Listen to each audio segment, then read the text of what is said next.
Baiklah, Assalamualaikum warahmatullahi wabarakatuh. Kami dari kelompok 6 ingin mempresentasikan hasil kerja kelompok kami yang membahas tentang penyakit pada sistem endokrin, yaitu diabetes mellitus. Dan adapun ya, kelompok kami beranggotakan yang pertama ada Fiona Mezerli, Resita Ananda Semia, Rizky Mandala Putra, dan Tantri Anggara, dan Wiwi Monika Saputri. Baiklah, selanjutnya pembacaan materi yang pertama akan dibacakan oleh Resita Ananda. Pada Resita, kami persilahkan. Baiklah, saya akan membacakan materi tentang diabetes mellitus. Apa itu diabetes mellitus? Diabetes mellitus atau dikenal dengan DM adalah penyakit menahun yang ditandai dengan kadar glukosa darah yang melebihi nilai normal akibat gangguan metabolisme glukosa, kekurangan hormon insulin atau kerja hormon insulin terganggu. Diabetes tipe 1, tubuh tidak membuat insulin. Diabetes tipe 2, jenis yang lebih umum, tubuh tidak membuat atau menggunakan insulin dengan baik. Gejala diabetes mellitus. Gejala awal atau gejala klasik, yang pertama banyak makan, kedua banyak minum, dan ketiga banyak kencing. Gejala selanjutnya seperti mudah capek, berat badan turun, kesemutan, rasa tebal pada kaki, kesulitan terasa panas dan kram, penglihatan kabur, gigi mudah goyang, kalau pada ibu hamil mudah keguguran. Diabetes mellitus. Baiklah, slide selanjutnya akan dibacakan oleh teman saya Wiwi Monika. Kepada Wiwi, saya persilahkan.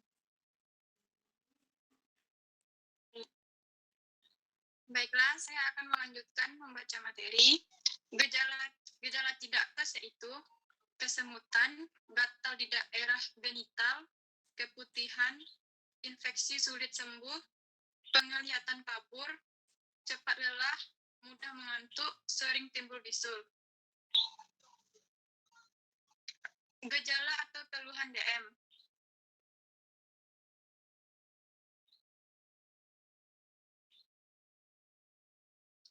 Kapan kita dikatakan DM? Gejala klasik tambah gula darah sewaktu 200 mg atau DL. Gejala klasik tambah gula darah puasa 126 mg atau DL, kadar gula plasma 2 jam pada TTGO 200 mg atau DL. Perkembangan atau perjalanan penyakit DM tipe 2. 1. Normal atau sehat. 2. Prediabetes. 3. Diabetes. 4. Komplikasi. Gemuk tidak lagi sebagai lambang kemakmuran. Gemuk dulu dipandang sebagai tanda kemakmuran. Zaman sudah berubah, orang makin sabar bahwa gemuk tidak menarik gudangnya penyakit. Selanjutnya, pembaca materi akan dilanjutkan oleh teman saya, Fiona Mezerli.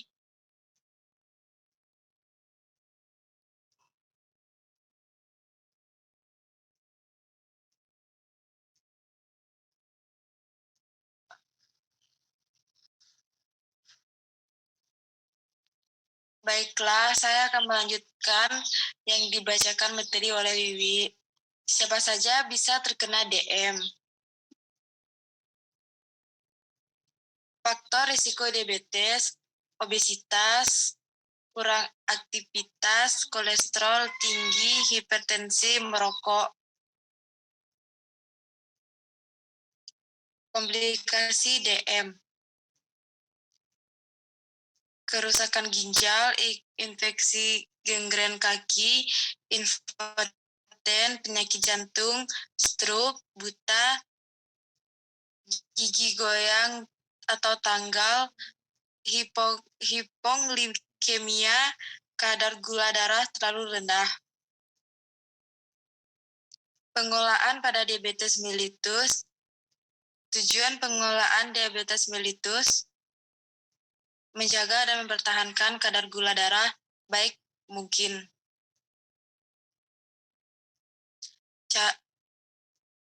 Cara mencapai tujuan: perencanaan, minum obat secara teratur dan tepat waktu, kadar gula darah terjaga. Baiklah, materi selanjutnya akan dibacakan oleh Tantri. Baiklah, saya akan melanjutkan pembaca materi. Bahaya diabetes mellitus: 1. Komplikasi akut atau kadar gula kurang, diet atau pengobatan berlebih, hipoglikemia, koma, dan kematian.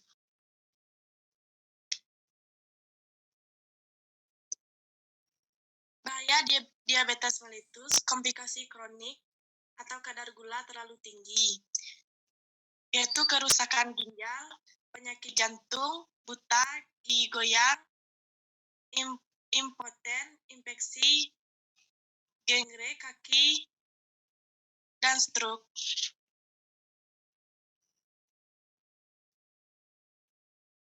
Deteksi dini kelainan kaki resiko tinggi. Yang pertama, kulit kaku yang kering, bersisik dan retak-retak serta kaku. Bulu-bulu rambut kaki yang menipis, kelainan bentuk dan warna kuku atau kuku yang menebal, rapuh, encrowing nail, kalus atau mata ikan, terutama di telapak, perubahan bentuk jari-jari dan telapak kaki, dan tulang-tulang yang menonjol. Selanjutnya, bekas luka atau riwayat amputasi jari-jari, kaki terasa baal, kesemutan atau tidak terasa nyeri, kaki yang terasa dingin. Perawatan pada kaki DM. Tidak boleh berjalan tanpa alas kaki, termasuk di pasir dan di air. Periksa kaki setiap hari dan dilaporkan pada dokter apabila terkelupas, kemerahan atau luka. Periksa alas kaki dari benda asing sebelum memakainya. Selalu menjaga kaki dalam keadaan bersih. Selanjutnya, potong kuku teratur. Gunakan kaos kaki dari bahan kaki yang tidak menyebabkan lipatan pada ujung jari kaki. Sepatu tidak boleh terlalu sempit atau longgar. Jangan gunakan bantal atau botol berisi air panas untuk kaki. Coding ICD diabetes mellitus. Contoh pada example 12 manual ICD, kondisi utama renal failure disebabkan oleh diabetes glomerulonefrosis, kode ICD 14.2 dan NO8.3. Contoh pada example 13 manual ICD, kondisi utama diabetes insulin dependen dengan 3 komplikasi penyakit, misalnya nefropati, gangre, dan katarak. Kondisi lain tidak ada kode ICD S10.7, yaitu insulin dependent diabetes mellitus with multiple complication. Dapat ditambahkan sebagai kode tambahan opsional untuk mengidentifikasi komplikasi individu. Selanjutnya E10.2 dan N08.3 insulin dependent diabetes with neuropathy. LS10.5 insulin dependent diabetes with peripheral circulatory complication. E10.3 dan H28.0, yaitu insulin dependent diabetes with cataract. Baiklah, selanjutnya saya kembalikan kepada moderator. Baiklah, itulah hasil dari kerja kelompok kami yang membahas tentang penyakit pada sistem endokrin. Dan berakhirlah diskusi kami. Cukup sekian, terima kasih. Assalamualaikum warahmatullahi wabarakatuh.